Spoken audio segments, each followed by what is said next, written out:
இது வரைக்கும் நம்ம வந்து ரொம்ப அற்புதமான ஒரு விஷயத்த பார்த்தோம். அதாவது பத்ரிஜியின் ஞானம் அதை வந்து எப்படி பகுத்தறிந்து தெரிந்து கொள்ளுறது அப்படின்னு சொல்லிட்டு இதுக்காக நம்ம 18 கொள்கைகள் அதை எடுத்துட்டோம். கொஸ்டின் அண்ட் ஆன்சர் செஷனுக்கு போலாமே. ஓகே. அம்மா, எனக்கு இன்னும் ஒரே ஒரு கேள்வி இருக்குங்க. பிறவி வந்து எடுத்து நம்மளோட growth-ஐ எப்படி நம்ம ஐடென்டிஃபை பண்றோம்னா, ஒருத்தவங்க ஸ்கூல் படிச்சு, காலேஜ் படிச்சு, வேலைக்கு போய், கல்யாணம் பண்ணி, குழந்தை பிறந்து, அதுக்கப்புறம் வந்து ஞான நிலை, வேற ஒரு ஸ்டேட், அதாவது நம்ம இதெல்லாம் முடிச்சிட்டோம், நம்ம வந்ததுக்கான வேலைகள் முடிச்சிட்டோம், நம்ம வந்து அடுத்தது வந்து நம்ம எதுக்காக பிறந்தோம் அப்படின்னு ஒரு வழி தேடி நம்ம போறது அப்படிங்கிற ஒரு சைக்கிளா வந்து இருக்கிற மாதிரி எனக்கு ஃபீல் ஆகுது. அடுத்த ஒரு ஸ்டேஜ் அந்த எல்லாத்துக்குமே நினைச்சவங்களுக்கு எல்லாம் அந்த குழந்தை பாக்கியம் அப்படிங்கறது வந்து கிடைக்கிறது இல்ல. சோ அப்படி இல்லாம இருந்து கஷ்டப்படுற ஒருத்தவங்களுக்கு இந்த மெடிடேஷன் எவ்வளவு தூரம் ஹெல்ப்ஃபுல்லா இருக்கும்னு நீங்க நினைக்கிறீங்க? அதான் இந்த ஜென்மத்துல சிறு வயசுல இருந்தே அது வந்து வந்துடும். அந்த மாதிரி வந்தாதான் அது வந்து நம்மளுக்கு பசுமரத்தாணி போல நமக்குள்ள பதிஞ்சிரும். அந்த தியானம் ஆன்மீகம் வேணுங்கிறது சின்ன குழந்தையில இருந்தே வந்துடும். அந்த கல்யாணம் பண்ணிக்கிறது, குழந்தை பெற்றுக்கிறது, இந்த படிச்சு வேலையாகி சம்பாதிச்சு கார் பங்களா வாங்கி அதுக்கப்புறம் கல்யாணம் பண்ணி, இதெல்லாம் வந்து உலகாய ரீதிகள்ல ஒரு ஒரு சிஸ்டம் ஆஃப் லிவிங், அவ்வளவுதான். அந்த சிஸ்டம் இப்ப பொடி ஆயிட்டு இருக்கு. இப்ப வந்து யாருக்குமே கல்யாணம் வேண்டாம். ஏன்னா ஈக்குவலா பெண்கள் கூட நல்லா சம்பாதிக்க ஆரம்பிச்சிட்டாங்க, அவங்க தனியா இருக்க ஆரம்பிச்சிட்டாங்க, அந்த சுகத்தை அவங்க கண்டாச்சு. வேற ஒருத்தர் கூட இருந்து என் வாழ்க்கை எதுக்கு கெடுத்துக்கணுங்கிறது என்ன நிறைய பார்த்தாச்சு. இந்த கல்யாணம் விவாகரத்து எல்லாத்தையும் பார்த்துட்டு அவங்க வந்து வெக்ஸ் ஆயிட்டாங்க. சோ அடுத்த ஜெனரேஷன்ல வந்து இது போக போக கல்யாணங்கிறது இருக்க போறது. சோ அந்த மாதிரி ஒரு மாற்றம் எல்லாம் வரப்போகுது. 5 வயசுல வந்து பிரகலாதன் வந்து நாராயணன் அவன் தான் உலகத்திலேயே சிறந்த ஆற்றல் மிக்கவன் அப்படின்னு சொல்லிட்டு அவர் அந்த அதை உணர்றாரு. அந்த ஆன்மாவை உணர்றாரு. அவருக்கு எங்க இருந்து யார் சொல்லி கொடுத்திருப்பாங்க? எங்கேயும் போனது கிடையாது. ஆனா எங்க இருந்து வந்திருக்கு? பழைய ஜென்மங்கள்ல இருந்து வந்தது. புத்தர் சின்ன வயசுல கல்யாணம் பண்ணி வச்சுட்டு வெளியில் போயிட்டாரா? நல்ல அத்தனைக்கும் அரசகுமாரன், என்னென்ன சௌக்கியங்கள்லாம் வீட்டுல இருக்குமோ எவ்வளவு லக்ஸரி அனுபவிச்சுட்டு வந்தவர். அதனால அந்த இந்த இகலோக வாழ்க்கை சைக்கிளுக்கும் ஆன்மீகத்துக்கும் சம்மந்தமே கிடையாதுங்கிறத ஃபர்ஸ்ட் நம்ம புரிஞ்சுக்கணும். குழந்தை இல்லாதவங்களுக்கு வந்து அவங்க அத மாதிரி திட்டம் போட்டுப்பாங்க. ஆன்மீகத்துல வந்தாதான் தெரியும் தங்களுடைய பிளான் என்னன்னு, சோல் பிளான் என்னதுன்னு சொல்லி. சில சௌகரியங்களுக்காக குழந்தை வேண்டான்னு நினைச்சிட்டு வந்த தம்பதியரும் உண்டு. 2 பேருமே தியானத்துல வந்துட்டாங்கன்னா அவங்க 2 பேரும் தியானத்துல மூலியமா அவங்களுடைய சோல் பிளான் என்ன திட்டம் போட்டுட்டு ஆன்மா இந்த உலகத்துல பிறவி எடுத்துட்டு அப்படிங்கறத தெரிஞ்சுட்டாங்கன்னாக்கா குழந்தைகள் வேண்டான்னு நினைச்சிட்டு வந்திருப்பாங்க. இப்ப சில பெண்களுக்கு குழந்தைகள் பிறக்காது. அது அது அவங்களும் தியானத்துக்கு வந்தாங்க, அவங்களுக்கு தெரிஞ்சு போயிடும் என்ன காரணத்தினால. ஏன்னா குழந்தைங்க இல்லாம இருக்கும்போது அவங்களுக்கு சில கஷ்டங்கள்லாம் ஏற்படும். சமூகத்துல அந்தஸ்து கிடைக்காது, ஒரு மாதிரி பார்ப்பாங்க. அந்த மாதிரி இருக்கிற அவமானங்களை எல்லாம் சந்திக்க நேரிடும். ஆனா அதுதான் அவங்களுக்கு பரீட்சை. புரியுது இல்லையா? அதுதான் சரியான பரீட்சை. அந்த பரீட்சையில அவங்க ஜெயிச்சு வந்துடணும். யார் உலகத்துல என்ன சொன்னா என்ன, நான் வந்து அதுல இருந்து கத்துக்கிறேன். நான் செஞ்சு ஏதோ தப்பு செஞ்சு எனக்கு வந்து அவமானம் அனுபவிக்கணும்னு இருக்கு, அனுபவிச்சுட்டு போறேன். எந்த வித கம்ப்ளைண்ட்டும் இல்லாம யார் என்ன சொன்னாலும் சொல்லிக்கட்டும், அது எனக்கும் அதுக்கும் சம்பந்தம் இல்லை. நான் வந்து அதெல்லாம் நினைக்கல. ஏதோ ஜென்மத்துல ஏதாவது பாவம் செஞ்சிருக்கேன்னா இருக்கும், அதுதான் அவங்களுக்கு என்னை பத்தி மோசமா பேசுறதுக்குள்ள ஒரு வாய்ப்பு கொடுத்துருக்கேன் நானு. அது அவங்க பேசிட்டு போட்டோம், அது அவங்களுடைய இது. நான் எதுவுமே அவங்கள யாரை பத்தியும் தப்பு சொல்ல போறது இல்லைன்னு திடமா வச்சுட்டாங்கனாக்கா அதுக்கப்புறம் வந்து அவங்க அதுல இருந்து ஜெயிச்சு வந்துடும் இல்லையா? சோ பொறுமையா இருந்து எந்த கம்ப்ளைண்ட்ஸும் இல்லாம எல்லா கஷ்டங்களையும் நம்ம அனுபவிக்கும் போது என்ன ஆயிடுதுனாக்கா அடுத்த லெவலுக்கு நம்ம போக முடியும். சோ அதுல வந்து அதுல எந்த தப்பு இல்லை. ஆனா வந்து நம்மளுடைய சோல் பிளான் அப்படிங்கறது தெரிஞ்சுக்கணும். இந்த ஜென்மத்துக்கான சோல் பிளான் என்னது அப்படிங்கறது தெரிஞ்சுக்கிறது தியானத்தின் மூலியமா தான் அப்படிங்கறதுல எந்தவித சந்தேகமே கிடையாது. வணக்கம் அம்மா. ஒரு வாட்டி வந்துட்டு நாங்க கோவில் போயிருக்கும்போது மெடிடேஷன் பண்ணலாம்னு உட்காரும்போது ஒரு பூனை, அந்த கோயில்ல இருக்க பூனை வந்து என் மடியில வந்து உட்கார்ந்துட்டு ஒரு 5 மினிட்ஸ் இருந்துட்டு அப்புறமா நானும் பாக்குறேன், சரி மெடிடேஷன் பண்ணுவோம் பாக்கலாம் அப்படின்னு பார்த்தா அப்புறமா ஒரு 5 மினிட்ஸ் 10 மினிட்ஸ் உட்கார்ந்து தானா அவங்க எழுந்து போயிட்டாங்க. அதுக்கப்புறமா திரும்ப நான் எந்த பூனையும் பெட்ஸா வளர்க்கறதுல, ஆனா என் வீட்டுக்கு டெய்லியுமே வந்து சாப்பாடு கேட்பாங்க, அப்புறம் என் வாசல்லே படுத்திருப்பாங்க, அப்புறம் எழுந்து போயிடுவாங்க மேம். அப்படிலாம் நடக்குது மேம். அது ஏதாச்சும் மாஸ்டரோட இதுவா இருக்குங்களா மேம்? இருக்கலாம், ஒரு மாஸ்டர் கூட வந்து உங்களுக்கு ஏதாவது சொல்ல விரும்பலாம், அந்த மாதிரி கூட இருக்கலாம். கேட்டு பாருங்க. நீங்க அப்படி பூனை வந்து மடியில உட்காந்துன்னா நீங்க என்ன சொல்ல, கண்ணை மூடிட்டு அப்படியே மனசால கேளுங்க, என்ன சொல்ல விரும்புறீங்க, எந்த மாஸ்டர் நீங்க அப்படின்னு சொல்லிட்டு கேட்டீங்கன்னா பதில் கிடைக்கும். அவர் வந்து தியானம் வந்து இருக்காருங்களா மேம், அகஸ்திய பிரமிடும் போறாரா, ரெகுலரா பண்றாருங்களா, வெயிட் லாஸுமே 20 கிலோ கிட்ட வெயிட் லாஸ் ஆயிருக்கு, உடம்பு நல்லா இருக்குங்களா மேம், ஹெல்த்தியா இருக்காருங்களா. ஆனா அவங்க சரி வீட்ல இருக்கிறவங்க ஹெல்த் செக்அப் பண்ண சொல்லி சொல்றாங்களா மேம், அது பண்ணணுமா அப்படின்னு கேக்குறாரு மேம். சரி, பண்ணிட்டு போங்க. ஹெல்த் செக்அப் தானே, அதுல என்ன மருந்துகள் ஒன்றும் சாப்பிட வேண்டாமே.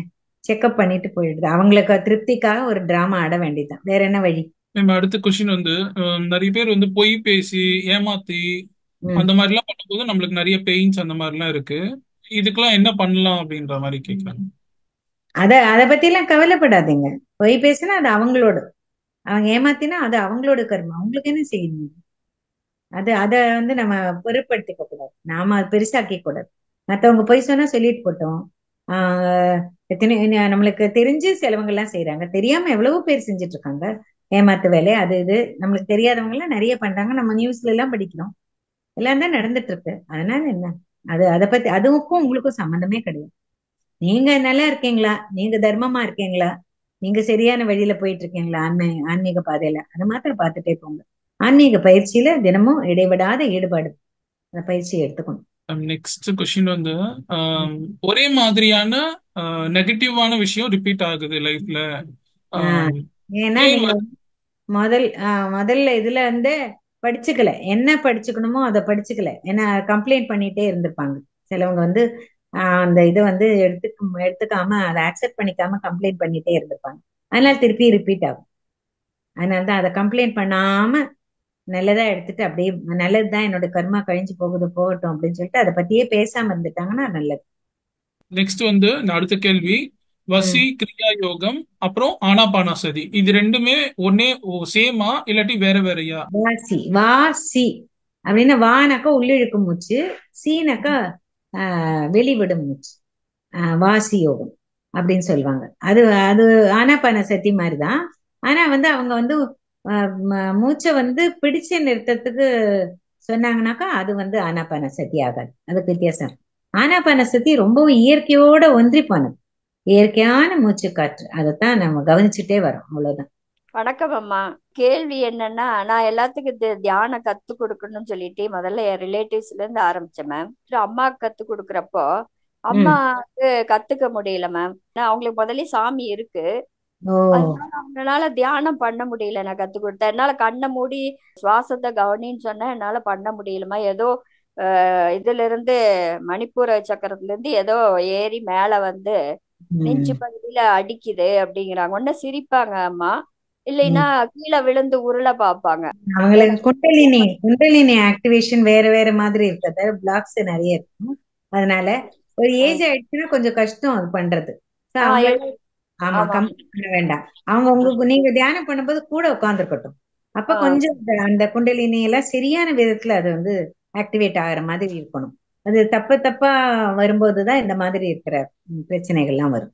அந்த ஆற்றல் உங்களுக்கு கிடைக்கும்போது அவங்களுக்கும் கொஞ்சம் கிடைக்கும். அது வந்து கொஞ்சம் கொஞ்சமா அவங்களுடைய பிளாக்ஸ் எல்லாம் ரிமூவ் பண்ணும். அப்புறம் ஒரு காலகட்டத்துல அவங்க அவங்க கூடயே சேர்ந்து தியானம் பண்ணிடுவாங்க. நெக்ஸ்ட் கொஸ்டின் இன்னொன்னு இருக்கு மேம். என்ன கேக்குறாங்க, 10 வருஷம் ஆகியுமே கல்யாணம் ஆகி குழந்தை இல்லாதது நிலை இருக்கு. ம். கர்மாவால இருக்குமா, அப்படி இருக்கும்னா கூட அந்த காரணத்தை தெரிஞ்சுக்க முடியுமா, தியானத்தினால குழந்தையும் பிறக்குமா அப்படின்னு கேக்குறாங்க. ஆமா, சிலவங்களுக்கு எல்லாம் தியான சக்தியினால குழந்தை பிறக்கிறதும் உண்டு. சிலவங்களுக்கு வந்து அது பிறக்காது. எனக்கு அவங்க திட்டம் எப்படி போட்டிருக்காங்க அங்கறத பொறுத்து, அவங்க எவ்வளவு பெரிய கர்மா செஞ்சிருக்காங்க, எதனால அந்த மாதிரி குழந்தை பிறக்காம இருக்கு அப்படிங்கறதெல்லாம் வந்து தியானத்துல வந்து பழைய ஜென்மங்கள்ல என்ன நடந்திருக்குன்னு தெரிஞ்சிருச்சுனாக்கா அவங்களுக்கு எல்லாமே நிதர்சனமா தெரிஞ்சிடும். தெரியட்டலும் பரவாயில்ல, அதனால ஒன்றும் கஷ்டம் இல்லை. ஏதோ நம்ம தப்பு செஞ்சிருக்கோம், அதுக்குதான் குழந்தைகள் இல்லைனாக்கா ரொம்ப கஷ்டப்பட்டாங்கன்னா ஒரு குழந்தைய தத்து எடுத்துக்கலாம், அதுல தப்பு இல்லை. படுத்துக்கிட்டு தியானம் பண்ணக்கூடாதா, ஏன் பண்ணக்கூடாதுன்னு கேக்குறாங்க மேம். படுத்துக்கிட்டு தியானம் பண்ணக்கூடாது. ஏன்னாக்கா நம்ம பிரம்மரந்திரம் சரிஞ்சிருக்கும், அதனால ஆற்றல் கம்மியா வரும். சூஷ்ம உடல்ல தலைக்கு மேல ஒரு பனல் மாதிரி ஒண்ணு உண்டு, அது வந்து பிரம்மரந்திரம்னு பேரு. அதுல வந்து நேரா இருக்கும்போதுதான் நிறைய ஆற்றல் அதுக்குள்ள வரும். உள்ள வந்தாதான் அது அது வந்து அப்படியே நம்மளுடைய அந்த சக்தி உடல்ல டியூபா இருக்கும், அதுக்குள்ள அப்படியே பிரவாகமா வந்துட்டே இருக்கும். இது நம்ம இதுக்கு இந்த ஷவருக்கு முன்னால நின்னுட்டு இப்படி தலையில தண்ணி வந்து அப்படியே வரும் இல்லையா, அந்த மாதிரி அதுக்குள்ளால அப்படியே வந்து ஆற்றல் வந்து எல்லா இடத்துக்கும் போயிட்டு இருக்கும். நம்ம உடல்ல இருக்கும் அந்த சக்தி டியூபுகள் இருக்கும், அந்த அந்த குழாய்கள் வழியில நமக்கு வந்து சேர்ந்துட்டு. சோ ஆனா வந்து நம்ம படுத்துட்டு செஞ்சோம்னாக்கா அது வந்து அந்த பிரம்மரந்திரம் நேரா இருக்காது. அப்போ வந்து வர ஆற்றல் வந்து கம்மியா இருக்கும். இப்போ பர்சனலா நான் மிஸ்டேக் பண்றேன்னா, நான் மைண்ட்ஃபுல்னஸ் ப்ராக்டிஸ் பண்ணும்போது என்னால பண்ண முடியுது, நல்லா இருக்கு மேம். ஆனா இப்போ ஒர்க்ல இருக்கேன்னா என்னோட மேனேஜர் நான் பாதி வேலை செஞ்சுட்டு இருக்கும்போது அந்த வேலையை அப்படியே விட்டுட்டு இன்னொரு வேலையை செய்யுன்னு சொல்லும்போது நான் ம். இன்னொரு வேலைக்கு வந்துடுறேன். ஆனா மைண்ட் அது பழைய வேலையிலேயே தான் மேம் இருக்கு. இல்ல உடனே மாத்திக்கணும். அதுல இருந்து வேறொரு வேலைக்கு நம்ம மனசை மாத்திக்கிறதுக்கு நீங்க தான் ட்ரெயின் பண்ணிக்கணும் உங்களையே. அதுலயே வச்சுட்டு இருக்க கூடாது. பழசு முடிஞ்சு போச்சு. அவர் கூப்பிட்ட உடனே அந்த ஃபுல் ஸ்டாப் அங்க வைக்கிறது தெரியணும். அடுத்த வேலைக்கு போயிடணும். ஓகே மேம், அது நான் ப்ராக்டிஸ் பண்றேன். பெண்களுக்கு வந்து ரொம்ப அது குழந்தை அழுவாங்க. உடனே போய் அதை அட்டென்ட் பண்ணணும். இங்க வந்து அடுப்புல பால் வச்சிருப்போம், மறந்து போயிட்டேன்னா அது பொங்கி வழிஞ்சிடும். சோ இதையும் ஞாபகம் வச்சுக்கணும், அதையும் ஞாபகம் வச்சுக்கணும். இதை ஆஃப் பண்ணிட்டு தான் சமையல் ரூம்ல இருந்து அங்க குழந்தை அழுதுன்னு சொல்லிட்டு ஓடணும். நல்ல கஷ்டம். அதே மாதிரிதான் உங்களுக்கு ஒரு வேலை இல்ல, மல்டி டாஸ்கிங் பெண்களுக்கு தான் ஜாஸ்தி. ஆண்கள் அதை படிச்சுக்கணும், மல்டி டாஸ்கிங் படிச்சுக்கணும். அந்த மனசுல தான் இருக்கு multi tasking. Okay ma'am. Next வந்து நோ டாக்டர் நோ மெடிசன் பத்தி பார்த்தோம் மேம். அதுல நான் டிபெண்டன்சி பத்தியும் தெரிஞ்சுக்கிட்டோம், ஆமா. மாத்திரைகள் மாறாம இருக்கணும்னு தெரிஞ்சுக்கிட்டோம். ஆனா பத்திரிக்காருமே வந்து சில டைம் நீங்க எடுத்துக்கலாம், இந்த மாதிரி விஷயங்களுக்கு நீங்க கொஞ்சம் கொஞ்சம் இது பண்ணிக்கலாம், தளர்த்திக்கலாம் அப்படின்னு சொல்றாங்க. உறுதியா வந்து எனக்கு தியானத்தினால உறுதியா எனக்கு உடல் உபாதைகள் வராது, நான் ஜாஸ்தி நேரமும் நான் வந்து டெடிகேட்டடா இன்டென்ஸ் மெடிடேஷன் பண்றேன் அப்படின்னு நம்ம ஒரு தீர்மானம் எடுக்கும்போது நம்ம இதை கடந்து ஒரு நிலைக்கு வர முடியுமா மேம்? கண்டிப்பா வர முடியும். நானும் எந்த டாக்டர் கிட்டயும் மருந்து மாத்திரைன்னு போனதே இல்லையே. தேகத்துக்கு துரோகம் பண்ணதுனால அந்த தேகம் வந்து எனக்கு கொஞ்சம் அதனால கஷ்டப்பட்டேன். அதுக்கு வேண்டி கொஞ்சம் நாட வேண்டிய வந்தது. அது கூட கொஞ்ச நாள் தான், டெம்பரரி தான். அது வந்து சீக்கிரமா அதெல்லாம் கைவிட்டுடுவேன். இது வரைக்கும் நான் அப்படித்தானே இருந்திருக்கேன். அந்த மாதிரி இருக்க முடியும். அப்படி ஒருத்தருக்கு இருக்க முடியும்னா அது அவர் எழுதி தானே ஆகணும். அதனாலதான் அவர் எழுதியிருக்காரு அந்த மாதிரி வாசகங்கள். No doctor no medicine. அது மாதிரி நோ பூஜான்னு சொல்லுவாரு. நான் வந்து கூட்டத்துல 600 பேர் 700 பேர் இருந்தாங்க அந்த கூட்டத்துல ஃபர்ஸ்ட் போனப்போ. இப்ப நோ பூஜான்னு சொன்னது எந்திரிச்சு நின்று பெருசா கை தட்டிட்டேன். ஏன்னா நான் எனக்கு வேண்டிய அவசியம் இருக்குல்ல, பூஜை பண்ணணுங்கிற அவசியம் எனக்கு தோணல. சோ அதனால அதுல அந்த மாதிரி தோணும் போது ஒருத்தருக்கு ஒரு ஆளுக்கு வேண்டிட்டு அவர் உண்மையை சொல்லணும் இல்லையா. அதனால ஒரு ஆளுக்கு வேண்டிட்டாவது அவர் அந்த மாதிரி 18 கொள்கைகளை அவர் வந்து ஃபார்முலேட் பண்ணியிருக்காரு. அதையே வந்து எல்லாருக்கும் அப்ளிகபிள்னு சொல்ல முடியாது. சிலவங்களுக்கு வந்து கொஞ்சம் ரிலாக்ஸ் பண்ணிக்கலாம், விதிவிலக்குன்னு ஒண்ணு உண்டு. நெக்ஸ்ட் வந்து இப்போ நம்ம ஒரு டிசைன் பண்ணிட்டு ஒரு கிளாஸ் ஹோல் பிளான் பண்ணிட்டு வரோம் மேம். எனக்கு இந்த ப்ராப்ளம்ஸ் இந்த ஹெல்த் இஷ்யூ வேணும்னு பண்ணிட்டு வரோம். சரி நம்ம வந்து ஒரு 10 வருஷம் எனக்கு இது இருக்கணும் அப்படின்னே பிளான் வச்சிருக்கோம்னு வச்சுக்கோங்க மேம். சரி நம்ம முன்ன வேற வழியில இருந்தோம், இப்ப தியான மார்க்கத்துல இருக்கோம், முழுமையா நம்ம இதுல ஈடுபடுறோம். இப்ப இன்டென்ஸா நிறைய நேரம் கொடுத்தா கூட நம்மளுக்கு இந்த நேரமானது குறைஞ்சிருமா மேம்? 10 வருஷம் இல்லாம ரொம்ப சுருங்கிருமா? சீக்கிரமே அதுல இருந்து விடுபட முடியுமா? அப்படியே ஆகலாம். அல்லது வந்து அதை தாங்கிக்கும் சக்தி உங்களுக்கு வந்துடும். உடல் உபாதையாவது கொஞ்ச நாள் கழிஞ்சா சரியாயிடுறதுக்கு வாய்ப்பு இருக்கு.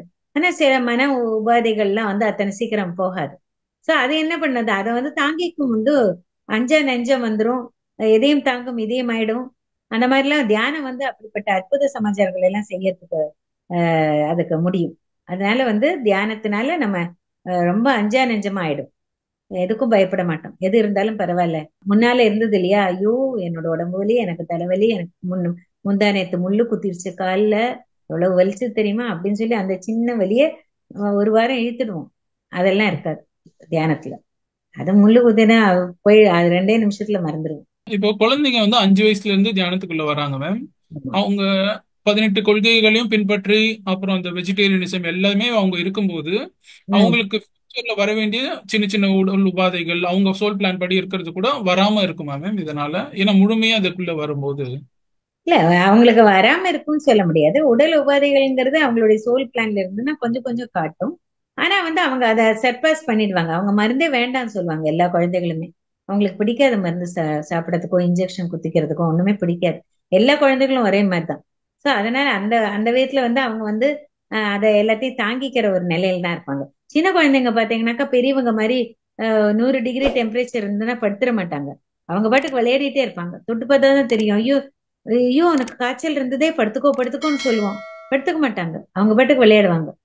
சோ அதனால வந்து குழந்தைங்களுக்கு வந்து அவ்வளவு தூரம் அந்த உபாதைகள்லாம் வந்து தாக்காது. அகத்திலும் புறத்திலும் திருப்தியா வாழ்றதுக்கு என்ன தேவைப்படுது மேம்? ஆன்மீகம் இதுக்கு எந்த விதத்துல வந்து உதவியா இருக்கு? அகத்துல வந்து அமைதி, அதை தரக்கூடியது தியானம். தொடர்ந்து பயிற்சி செய்துட்டே வரணும். அமைதியின்மை இருந்ததுனாக்கா அதை போக்குறதுக்காக நிறைய தியானம் பண்ணிட்டே வரணும். அதுக்கப்புறம் வந்து புறத்துல வந்து எல்லாத்தையும் சகிப்புத்தன்மை, எல்லாத்தையும் ஏத்துக்கிறதுக்குள்ள மனப்பக்குவத்தை வச்சுக்கணும். சோ அதனால அப்படி இருக்கும்போது இந்த பொறுமை வந்துடுச்சுனாக்கா, வெளியில பொறுமையும் உள்ளுக்குள்ள அமைதியும் இருந்துச்சுனாக்கா, அதை விட திருப்தியான வாழ்க்கை யாருக்கும் இருக்க முடியாது. ஒரு கம்ப்ளைண்ட்ஸும் இல்லை. எது எப்படி இருந்தாலும் சரி, எனக்கு திடீர்னு கிளம்பணும், ஆனா வந்து பஸ்ல ஏற போனா பஸ் நிக்காமலே போயிடுச்சு. அடுத்த பஸ் எத்தனை ஒரு மணி நேரம் கழிச்சுதான் சொல்றாங்க. ஒரு மணி நேரம் அந்த வெயில நான் நிக்கதான் வேணும், உட்கார்ந்து கூட இடம் கிடையாது. என்ன பண்ண முடியும்? அப்ப அதை சகிச்சுக்குவோம் இல்லையா? அதை யாருக்கிட்டையும் கம்ப்ளைண்டா சொல்லாம அதை சகிச்சுக்கும் போது அங்க வந்து சகிப்பு தன்மை ஜாஸ்தியாகுது, பொறுமை வளருது. சோ அந்த பொறுமையும் வெளியில பொறுமையும் உள்ளுக்குள்ள வந்து அமைதி, இது ரெண்டு இருந்தாதான், நம்ம வளர்த்திட்டாதான் நம்மளுக்கு வந்து முழுமையான திருப்தி மனசுல கிடைக்கும். ஆன்மீகம் இதுக்கு ரொம்ப உதவியாக இருக்கும். ஏன்னா உள்ள அமைதி ஏற்பட்டதுக்கு அப்புறம் தான் வெளியில் நீங்க பொறுமையா இருக்க முடியும் எல்லாத்துக்குமே. அதுக்கு வந்து அமைதியை ஏற்படுத்துறது தியானம் தான் உள்ள. சோ அந்த மனசை வந்து ஃபர்ஸ்ட் அமைதிப்படுத்தணும், அதுக்கப்புறம் பொறுமை அதுல வளரும் தியானம் செய்ய செய்ய. சோ ஆன்மீகம் தான் அதுக்கு உதவியா. கடவுள் வழிபாட்டுக்குள்ள இருந்தோம் மேம் முதல்ல. இப்போ வந்து தியான மார்க்கத்துக்கு வந்திருக்கோம். ஆமா. இப்படி வரும்போது இனிஷியலா ஒரு பேசிக்கா இருக்க பிகினர்ஸ் வந்து இந்த இடத்துல தான் தப்பு பண்ணுவாங்க, இங்க நீங்க கவனிச்சுக்கோங்க அப்படின்னா நீங்க எதை சொல்வீங்க மேம்? நீங்களே ஒரு பெரிய ஆன்மாதான். அது வந்து நீ உள்ள இருக்கிற கடவுள் அந்த சிலை தான், அதுக்குள்ளதான் இருக்கிற கடவுள் பெரிய உங்களை விட பெரிய கடவுள் நீங்க நினைக்கிறீங்க. அத நீங்க அது வேண்டாம். நீங்களே கடவுள், கடவுள் இல்லைன்னு சொல்லல, நீங்களே தான் கடவுள் அப்படிங்கறத புரிஞ்சுக்குங்க. கோவில்ல போய் கற்பூர ஆரத்தி காமிப்பாங்க, காமிச்சாக்கா அந்த விக்கிரகத்துக்கு காமிச்சிட்டு அப்புறம் கொண்டு வந்து உங்ககிட்டயும் கொடுப்பாங்க. அது எதுக்காக செய்யறாங்க? முன்காலத்துலாம் எலக்ட்ரிசிட்டி இருக்கல, அப்ப இந்த மாதிரி தீபம் அதெல்லாம் தானே வச்சிருப்பாங்க, அதெல்லாம் விளக்கு காட்டும், வெளிச்சத்தை காட்டும். இப்ப இந்த கற்பூர ஆரத்தி வந்து வெளிச்சத்தை போட்டு அங்க இருக்கிற பெருமாளை பார், அல்லது அங்க இருக்கிற தேவியை பார். அந்த தேவியும் கல்லாலான அந்த தேவிக்குள்ள இருக்கிற இறை சக்தியும் உனக்குள்ள இருக்கிற இறை சக்தி ஒண்ணுதான்ப்பா அப்படின்னு சொல்லி கற்பூரத்தை உங்க தட்டை உங்களுக்கு நேரம் காமிப்பாங்க. அப்ப நீங்க என்ன செய்யுங்க, ஆமா கரெக்ட் நீங்க சொல்றதுன்னு அதை தொட்டு அதை கண் போல இந்த இந்த அறிவை நான் கண் போல பாவிப்பேன். இதை வந்து நான் மனசுல என்னைக்கும் உள்வாங்கிட்டு ஞானம் அடைஞ்சிடுவேன் அப்படின்னு சொல்றதுக்கு வேண்டிதான் கண்ணுல ஒத்திக்கிறோம். அதை யாருக்கும் தெரியாது கற்பூரத்தை ஏன் ஒத்திக்கிறோம்னு சொல்லி. அதுல கவனமா இருக்கும். நாம எதுக்காக வந்திருக்கோம், என்ன சமாச்சாரம், எப்படி இதுல இருந்து வெளியில வரணும், எப்படி ஆன்ம ஞானத்தை அடைஞ்சுக்கணும் அப்படின்னு இருக்கிறவங்க இந்த மாதிரி பூஜை பண்ண போச்சுனாக்கா நம்ம நிஜமா அதை வந்து அந்த பாயிண்ட் மாத்திரம் மறந்துடக்கூடாது. நம்ம உடல் அல்ல, மகத்தான ஆன்மாக்கள் அப்படிங்கிற விஷயத்த மனசுல உறுதியா வந்து நிலைநிறுத்திக்கணும். சுவாமி ராமா அவரோட இது ஒண்ணு படிச்சேன் மேடம், கோட் ஒண்ணு. அது பத்தி உங்களோட கருத்து நான் கேட்டுக்கிறேன். சரி. அவர் என்ன சொல்றாருன்னா, நான் இத்தனை வருஷமா தியானத்துல இருக்கேன்னு நிறைய பேர் சொல்லுவாங்க, ஆனா எனக்கு ப்ராப்ளம்ஸ் தீரவே இல்லைன்னு சொல்லுவாங்க. ஆனா அது அப்படி நடக்க வாய்ப்பே இல்லை. நீங்க இங்க ஒரு எஃபர்ட் கொடுத்தீங்கன்னா உங்களுக்கு ரிசல்ட் கண்டிப்பா கிடைக்கும் அப்படின்னு சொல்றாங்க. ஆனா இப்ப நம்மளே இப்போ நிறைய பேர் சொல்லி கேட்டிருக்கோம், எனக்கு இந்த ப்ராப்ளம்ஸ் இருந்துட்டே இருக்கு. சோ அவங்க எங்க தவறு பண்றாங்க, எந்த தவறு திருத்துனா இது கொஞ்சம் மாற முடியும் அப்படின்னு சொல்லுங்க. அதுவா, அது வந்து அதாவது அவங்க தியானம் செய்யறோம்னு நினைச்சிட்டு வேற என்னமோ செஞ்சுட்டு இருப்பாங்க. அதாவது எண்ணம் இல்லாத நிலைக்கு போயிருக்க மாட்டாங்க. மனசுல இன்னும் எண்ணங்கள் இருந்துட்டு இருக்கும். சரியா வந்து மூச்சை கவனிக்க கூட தெரியாம நிறைய பேர் இருப்பாங்க. சோ அந்த மாதிரி எல்லாம் இருக்கும்போது அவன் திணறுவான். ஆரம்பத்துல எல்லாருக்குமே அப்படித்தானே இருக்கும். முதல்ல இப்பதான் வராங்க, பழைய ஜென்மங்கள் எல்லாம் தியானம் செஞ்சிருக்க மாட்டாங்க, இல்ல ஒரு 1-2 ஜென்மங்களை செஞ்சுட்டு விட்டுருப்பாங்க. இப்ப இங்க வந்து திடீர்னு ஆரம்பிக்கும் போது அவங்களுக்கு தெரியாது எப்படின்னு. அப்ப அந்த எண்ணமற்ற நிலைக்கு போகவே போகாது. போகாட்டாக்கா அந்த ஆற்றல் வராது. அந்த ஆற்றல் வந்தாதான் பிரச்சனைகள் தீரும், இல்லைன்னா தீராது. விஸ்வசக்தி நம்மளுக்கு கிடைச்சே ஆகணும். அதுதான் முக்கிய குறிக்கோள். தியானம்ங்கிறதே விஸ்வசக்தியை அடையும் ஒரு மார்க்கம் தான். தியானம்னா யானா, அதாவது ஆஸ்ட்ரல் டிராவல்னு அர்த்தம். சூஷ்ம சரீர யாத்திரை. அது செஞ்சிருக்காங்களா? இல்லையே. சரியான விதத்துல பண்ணணும். சரியான விதத்துல பண்ணி அந்த எண்ணங்களற்ற நிலைக்கு போறதுக்கு பழகணும். வேண்டாத பேச்சு நிறைய இருக்கு, காசிப் நிறைய இருக்குனாக்கா எண்ணங்கள் நிறைய இருக்கு. அது எஸ்பெஷலி வீட்டுல இருக்கிற லேடிஸ் வந்து ரொம்ப அக்கம் பக்கத்துக்காரோட சேர்ந்துட்டு நிறைய அந்த வம்பளப்பாங்க. அதெல்லாம் நிறுத்தினாதான் உங்களுக்கு வந்து எண்ணமற்ற நிலைக்கு போக முடியும். எண்ணமற்ற நிலைக்கு போனாதான் நிறைய பிரபஞ்ச சக்தி நம்மளுக்கு கிடைக்கும். இல்லைன்னா தியானத்தினால பிரயோஜனமே இல்லாத மாதிரிதான் நினைப்பாங்க. ஓகே மேம், லாஸ்ட் வந்து சம்மரி பண்ற மாதிரி ஒரு கொஸ்டின் மேம். லாஸ்ட் என்னோட புரிதல்ல இருந்து நான் கேட்கிறேன் மேம். இது என்னன்னா, தியானம் பண்றோம், சஜ்ஜன சாங்கத்தியம் எடுத்துக்கிறோம், புக்கு படிக்கிறோம், சேவைகள்ல நிறைய ஈடுபடுறோம் மேம்.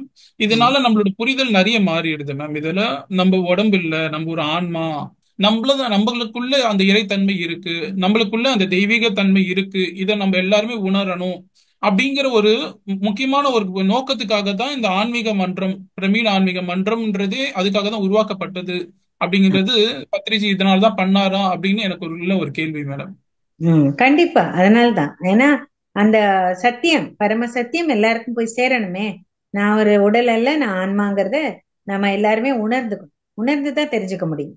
சோ அதை உணர்றதுக்குள்ள வாய்ப்பை தான் அவர் ஏற்படுத்தி கொடுத்திருக்காரு. அதுக்காகவே இந்த மன்ற இயக்கத்தை வந்து ஆரம்பிச்சாரு. எல்லா இடத்துலயும் இதை ஸ்தாபிச்சு, எல்லா இடத்துலயும் பிரமிட் கட்டி, நிறைய பேர் போய் தியானம் பண்ணி அவங்க ஆற்றல் கிடைச்சு அவங்க தன்னையே உணர்ந்துக்கூடிய ஒரு வாய்ப்பு கிடைக்குமேங்கிறதுனால. ஸோ அது அவருடைய இன்டென்ஷன் ரொம்ப கிரேட். பத்ரிஜியோட ஞானத்தை உங்களோட டைரக்டா இப்ப உரையாட முடிஞ்சது. நிறைய பேருக்கு நீங்க கொடுத்த ஞானங்கள் வந்து நிறைய விதத்துல யூஸ்ஃபுல்லா இருக்கும். எல்லாரும் அதை ஃபாலோ பண்ணணும் அப்படின்னு சொல்லிட்டு இந்த செஷனை வந்து நம்ம நிறைவு கொண்டு வந்துடலாமே. ஓகே, நிறைவு செஞ்சுக்கலாம்.